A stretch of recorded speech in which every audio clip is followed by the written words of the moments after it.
嗨，我是电商 Tony 陈，这是一个新的尝试哦，我会比较深入的看一下电商的市场，聊一下我现在看到的产业变化，或是未来可能的发展。在上一集我聊了那个统一在2025的布局，那他想要用新零售再加 AI 电商来翻转台湾市场。那如果你还没看过的话，你可以看一下。那我们聊完统一以后，当然了，还有一个霸主哦，就是全联。那全联你应该也不陌生，婆婆妈妈的最爱哦，请支援收银那个，每次去都要等那么久，实在是。那到全联哦，你不要看它，就好像生活中、日常中都可以看得到，然后觉得它没什么哦，它已经发展成庞然巨兽了。来，我简单讲一下它现在的等级哦，好，它现在的规模是这样，哎，全台超过1100家门市，这很夸张哎。全联不是说像虾皮电脑店那么小间呢，它都这种规模，然后全省还有1100家哦，那营收已经超过2000亿台币了哦，2000亿，是不是百亿呢？是千亿呢哦。那在零售通路的营业额仅次于统一集团哦，就 Seven，然后 Seven 还有一堆牌子哦，什么康士美啊那些东西加一加哦，那全联还是仅次于它哦，全联就是这么猛哦。那我们先聊全年在去年度干了哪些大事情哦？以下的时间轴全部都是2024啊。来，第一个2月，20242月宣布全支付进军日本，11月宣布隔日达更名为全电商，12月举办鱿鱼游戏2联名活动哦。相较于统一去年的频繁操作来看，你看起来好像还好，对不对？对，因为全联哦比统一哦规模上小蛮多的，这是真的哦。虽然它营收仅次于它，可是人数小很多。全联现在的员工总人数是23000人，那统一集团呢87000人哦，对不对？所以全联的效益算很好，营收这样子追赶到第2名，哎，这个员工差几倍？差3倍以上，可它营收只逊于它而已，还赢一堆有的没的全家这样，所以他们没有办法像统一一样在1年以内去干出这么多大规模的操作。不过在我看来啊，全联的操作也是蛮厉害的哦。你要知道全联今年在做什么？今年2025，先说结论，我看起来它的策略就是透过线下门市的不断扩张，来蚕食线上电商的大饼哦，也就是透过线下来反攻线上。那在解释之前，我们先来看看林敏雄董事长的发言哦。照顾一下 Podcast 的听众，我把你念哦。那林敏雄表示，面对疫后竞争激烈的零售市场，全联将以便宜、方便为核心，持续拓展版图，线上线下服务整合。记得这一句话哦，以便宜、方便为核心，持续拓展版图。那这个是他们董事长提出的战略核心。所以全联在2024年年度的作战计划，就是围绕着这个目的来做出发。好，那我们现在讲便宜，便宜就不用说，这是以前它的 slogan 嘛哦。那它的便宜也不是说什么比菜市场便宜，它的便宜对标的是 Seven，也不用讲什么虾皮上更便宜之类的，人家现在就是要跟 Seven 对干啊，所以它就是怎样，就是比 Seven 便宜就好。那他要把重点放在方便这2个字上，还有什么叫方便？让消费者购买方便哦，就叫做方便。好，我们就照字面上的理解哦，应该是要拓展门市吧。2024年全年又开了好几家门市，我都帮你查好了。2023的年底是1160间店，然后到2024的年底11月29日，它就到了1210店哦。对，董事长说要拓展门市，一年开50间哦。全联很猛的，真的很猛。像我们有在做房地产的，我们就知道，那像一些荒烟蔓草的从化区哦，全联就这样开一家，晚上的时候附近都黑黑暗暗，只有路灯，就那个全联灯火通明。为什么？布局啊，对啊，难道都已经很热闹，他才要进去哦？到时候他的租约租金就不是这个样子，而且全联的租约打超久，我家也没有土地是租给全联，我不知道哦。但据我朋友说，据我前辈说，全联他们在签合约，一个地方会租约都打15年哦，15年。所以如果你家有土地，然后租给全很好啊，超好的，对不对？超好的房客促咖，未来15年的租金都是稳定的。说要拓展门市，然后一年满打满算开50间，成长率高达5%，哎，这不会被喷吗？还真的不会，因为全联它拓展门市是拓展什么外送门市。来，你来看这个新闻，2024年10月，小时达门市已快速扩展至全台1100家哦。外送足迹远至离岛、金门、澎湖，涵盖全台100%的外送区，对，全台都能送哦。而且它的外送服务有多猛哦！来看第2张图，根据全联内部数据显示，外送骑士取单至送货至消费者手中，平均花费7分钟。不然你现在订一单全联看看，你来计时看看是不是7分钟？我说的是它的小时达，不是什么熊猫 Uber Eats 哦，它的小时达。你看你从下楼然后去你家附近最近的 Seven 一来一往，大概也都超过10分钟嘛。但如果你订全联，它直接帮你送过来，然后比 Seven 便宜，这样是不是很方便哦？所以你说继续冲实体店面重要吗？好像也还好，对不对？哦，那它就是让外送的服务更强大就好，还可以省掉那开那么大间店的租金。然后你看后面这句小时达各店业绩并没有因为大量展店而稀释原本的单店业绩。中南部消费者透过实体门市认识全联小时达服务，进而带动线上消费。对，他狂推小时达，然后他单店就那个门市那么大间的门市，营收是没有掉的，所以受伤害的就不是那个门市，那是谁？那很可能就是他的对手那些 Seven 全家他通过实体门市，然后跟人家讲说，其实有小时达，你下次不用来，你用叫的来带动线上的消费。这不就我讲说的，透过线下门市不断扩张来蚕食线上电商大饼这件事情吗？那他到底吃掉了人家多少的大饼一年58亿台币，很多嘛我给你一个参考值莱尔富2023年的年度营收是248亿台币，然后莱尔富总门市数量是1600间，全联这个顺手做一做的这个小时达营收就达到了莱尔富的1/4，这就是小时达的威力。而且它是2024才建制完成，真正发工的时间会是2025。再来你要知道全联明年要干嘛我们再来回头来看时间轴2月宣布全支付进军日本，11月宣布隔日达更名为全电商，12月举办鱿鱼游戏2的联名活动，这3件事情。那你再回想一下，我们刚才讲的2024年的10月才完成小时达全台门市的布局，所以他在隔月就把这个隔日达更名为全电商。那你觉得他意图是什么？我未看先猜下一步要做的就是把小时达的人也洗去他的全电商去买。做法我就随便讲，你在全电商买了商品如果选门市取货的话，那小时达就帮你送就这样。这就解决了现代人宅配取货的痛点就是我没有办法在家里等人送货上门，我才会选门市取货嘛，我有空再去拿。但如果我叫个小时达，我是要叫煮晚餐的鸡蛋或者猪肉什么的，那外送员就直接帮我拿好那这样就很方便。是我也愿意为此去多买一些商品反正他送货时间就真的很快嘛，那就可以解决一个叫当日物流。而且看他之前的名字就叫小时达，他就是拼速度的速度的战场。我想这个重要性在电商中不言而喻嘛。你看那个韩国的某某 coupon， 他不是搞那个火箭快递嘛，火箭快送，就是说你今天下单，然后明天就收到。背后你看人家为了要实现这件事情，他要搞什么？搞超大的仓库，对不对？10000平以上的仓库来做它的基础建设。全联的基础建设是什么？就是他门市，对不对？那商品都在货架上，所以会有一个员工专门去拿看订单去捡，推车子去捡完之后打包放着，等外送骑手来拿。这件事情已经是很日常了，对他们来说很日常。我之前才在脆上看一篇抱怨，就是说什么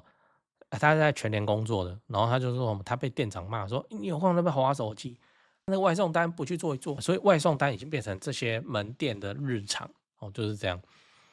好，那做这件事情的好处是什么是全电商现在还很小到了2024年年底，它累积的全电商会员数就50万而已。那小时达呢？这个服务目前没有官方数据，但我们可以知道的事情是说，全联的 P 叉配，他们好像念 P 叉配嘛，P 叉配的会员数已经突破了1000万人，然后绝大部分都是网络很难去渗透的婆婆妈妈，这1000万人都是小时达的人对啊，他们都可以无缝直接去使用这个小时达那小时达2024的订单数量是1000万笔1000万笔。对，你就知道这两个东西怎样极不对称，所以他要用小时达来拉抬全电商，这很合理这任何一个全联内部的也不用到高层，中层都看得懂，反正就是要这样你那个会员的基础建设都好了，你当然是叫他们来用这个服务啊，直接就让这个小时达业绩变好很多。好，那我们接下来讨论这个全支付进军日本跟举办鱿鱼游戏2这联名活动，这2部是在干嘛？先说结论，都是在推全支付。我念一下全联游戏中心鱿鱼的鱿全联游戏中心直营店可现场排队，也可预约入场，进场免费。唯一入场资格是下载并注册全支付。这个直营店在松山文创园区2号仓库。你看到影片的时候已经结束了，然后他们门市也有活动，消费者到门市里面去开启 P-Pay 或全支付任一个 App， 现场游玩4种挑战赛，就是在推全支付，而且是地推地面推广，然后声势浩大。不然由于游戏当红的 IP 版权费用很贵，他们怎么舍得花钱那全支付进军日本，这步棋也是蛮猛的。你也知道台湾人有多爱去日本嘛？男女老少也都爱。我最近也在想说，我去一趟日本看看好了。日本我一直以来我就觉得说是想去就去的地方了，结果搞到现在我都还没去过，去一趟好了。可是日本说现在有什么流感，然后不是还那个大 S 还中招就过世不知道，怕怕的。好，那如果你有去过日本，你就知道这个是日本有一个支付叫日本 PayPay 这个是日本电子支付的 Top One 的品牌所以你去日本的实体店面应该是都可以刷这个 PayPay。那它现在的优惠是免收 1.5% 海外手续费，特定店家 25% 最高回馈。那我们顺便也来聊一下现在的全支付有多猛。对，你看它好像没什么动静嘛，然后大家也不太提全支付什么东西那其他的份额很惊人。首先，电子支付市场的使用人数，全支付已经是第3名了使用人数达到514.9万人，这很夸张那第1名是一卡通，659.7万人第2名是街口658.7万人。那另外在2024年2月的代收代付的交易金额当中，全支付他是冠军他35.74亿元夺下冠军，超越街口。所以全支付其实很猛，只是它好像很没名这样，但是其实日常大家都在用，坐3望2看起来他今年的目标就应该可以顺利的干掉街口跟一卡通，成为台湾的支付冠军。好啦，最后你要知道全联的2025野望是长怎样。最后我们就来讲全联想要达到的目标。我的推测，根据我们前面的讨论，我会归纳成以下3点。第一，透过线下门市拓展线上业绩。第二，透过合作扩圈成为电子支付的冠军。第三，透过1跟2的结合来掌握台湾人详细的消费数据。首先第1点跟第2点我们刚才已经说明了，那我的推测第3点才是最重要的。你看全支付榜全联会员会员资料，会员多少人？1000万人。然后他又整合了这个门市消费记录可以知道他们在实体通路会买什么，那线上通路他们会想要买什么，或是去日本他们会想要买什么，对不对？那都有数据可以来做分析全部都可以归纳到全联的会员库。但我们随便讲个操作，就是我发现大家去日本的时候一定会买个某某面膜 ，OK， 那就直接从日本进口嘛，就摆在货架上嘛，这一定卖得动反正你们去日本也是买这个而已，我直接就摆在店面让你去现场就买到，或是那个我就上架商城，然后让你可以用小时达先买到这个面膜对啊，那这个只是我随便想得到的而已全联里面高手一定很多不然他们不会做出这种成绩那他们能组织出更夸张的策略才对。那你也可以想一下，如果你今天在全联上班你就是个事业部操盘手的话当你手上握有全台消费者线上跟线下的消费资料1000万笔，你会怎么利用？对不对？是不是想象空间大开？那讲个题外话你看全联跟统一操作的手段就不太一样，我觉得关键在于说他们的组织结构是不一样的统一是集团嘛，所以怎样可以东拉西扯然后遇到集团内需要的东西，他就开一间公司，肥水不落外人田，那拼凑出一个很完美的布局。你是做什么事？ AI 就自己去成立一间 AI 的公司那个数位相关自己去成立一间那个写程式的公司。那全联呢，他就自己而已，你勉强要算的话就是多一个大润发那你单兵作战能够做到这种程度，我觉得全联的操作已经很厉害了。那蛮有趣的是，组织文化也差很多。全联的前身就是中华民国合作社联合社哦。如果你跟我的年纪差不多的话，应该还有印象，就什么以前那个军公教福利中心，不是说你走进去就可以买的，你要是要拿一个证什么的哦，然后里面就很烂了，什么日光灯什么，反正看起来又不像卖场哦，很像那个当兵在用的营站。那所以你看他在2024的布局没什么新闻，非常的低调哦。那其实他的布局相当的深远，那也都已经取得很好的成绩，但外界好像都没有感觉，就连全电商这个操作，明明就有重大的意义，就是不宣传，就是不讲哦。我也很期待今年全年会搞出什么事情。他在2024完成了这个全电商的基础建设，2025应该就是大干一场的时候。讲完了，我们整理一下，我们今天聊全年的2025野望。我先跟你分享了他在2024的重大活动：2月宣布全支付进军日本，11月宣布隔日达更名为全电商，12月举办鱿鱼游戏2联名活动。那我也拆解了他们的目标，首先是林敏雄林董事长指示全联要以便宜方便为核心去拓展版图，然后小时达门市已经拓展到覆盖全台1100间，以前叫小时达，结果他们自己看送货流程压缩到7分钟，那消费者的体感就是这已经比 Seven 还快很多了，还便宜哦。那下一步的布局可能就是把小时达就并到那个全电商里面去，然后再来是全支付的版图也一样，透过联名合作跟日本开通的策略来提升全支付的使用者人数跟累积消费资料，而且前2点的结合来让全联有本事成为掌握台湾线上跟线下最多消费者数据资料的一个大型企业。以上都是我看新闻之后我自己乱猜的如果猜错就算了讲八卦。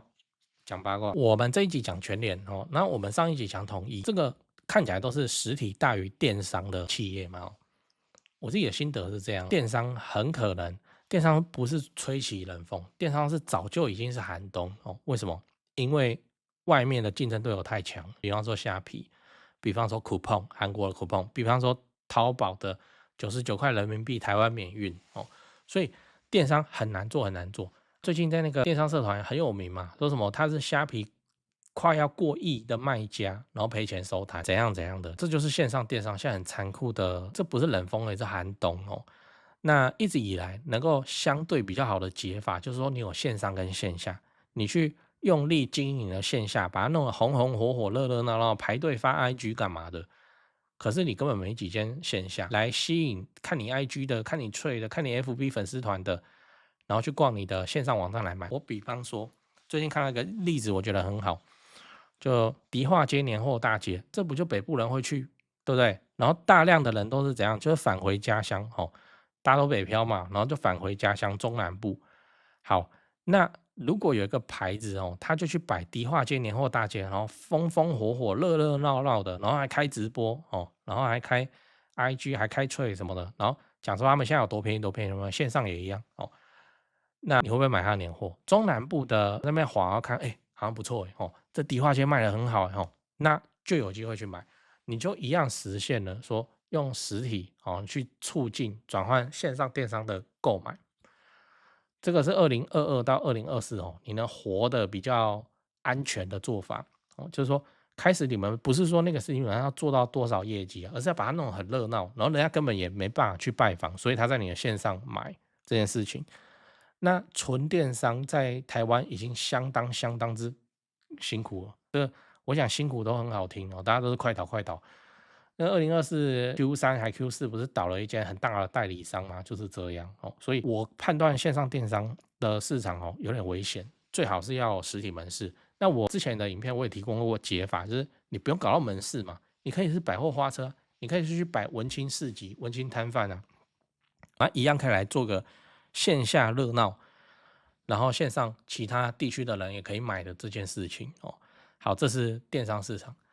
那你看这些海外巨头，淘宝99块人民币就免运，然后其实还有一个更猛、更夸张，叫拼多多拼多多淘宝的宿敌，它是人民币49块，台湾就免运只是它没有去下那么多广告这样。这些巨头要来台湾竞争第一站都是电商，所以我们国内的电商也很辛苦，大通路很辛苦，Momo、PC Home然后大家都很辛苦品牌电商也很辛苦，但是这些海外巨头没办法来台湾去做这么大规模布局的实体啊。比方说他怎么来台湾开 7， 开到4-5千家，怎么来台湾开全联这种规模开到快2000家，没办法所以现在我看起来实体是一个电商人的避风港尤其是这一次过年那各地都在摆那些年货的摊子各地都在摆那些文青市集，我昨天还去逛，认真逛哇，我真的是认为说，哇，没有实体的真的你用文青摊子艺术市集是什么鬼？你去弄一个摊子，把你的小摊经营的红红火火热热送东西干嘛？人多就好了。那你现场能卖就卖，你要让你现场的热闹反映到你的线上，然后放你的线上的卖场，大概要用这种方式，把线下作为一个巨头打都打不到的避风港，不然怎么办？短期之内，中小企业品牌商，我看起来没有很好的解法。我们都在看电商，我们这么懂呢，那结果我在这边，我还跟你说，我看起来品牌商没有什么很好的解法。你是一个纯电商，你是一个中小企业，意思是你没钱那你去参加一些大通路，这合理吗某某的抽成这个大家都会怕还有某某的款项回流的期间很长嘛。那你去实体通路好像也不对，全联你有没有看他抽趴几趴？虽然都在讲全联，你要去统一，你有没有看他抽趴几趴？对，都会形成一个所谓的出得了货赚不了钱的窘境。那你要拥有自己的那个基地最便宜的成本是什么？也不是你去租一间1楼的店面开一间店，那都是百万要丢下去的。有一支影片很有名，那个白痴公主不是去摆迪化街年货大街吗？对不对？那他有一支影片在讲说什么他花了多少钱光装修都多少那个人还是快闪都要花到这个钱说20几万吧。对，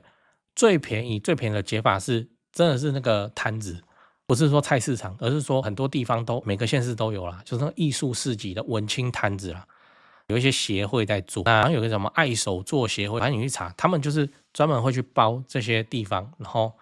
来开很多摊子，然后来卖这些摊子摊位租金，他们是做这个部分，然后你去打摊子你去打摊子，那些地方本来就是周末人会聚集的地方你要拥有你最便宜的线下基地，然后要走一个线下热闹直播给人家看，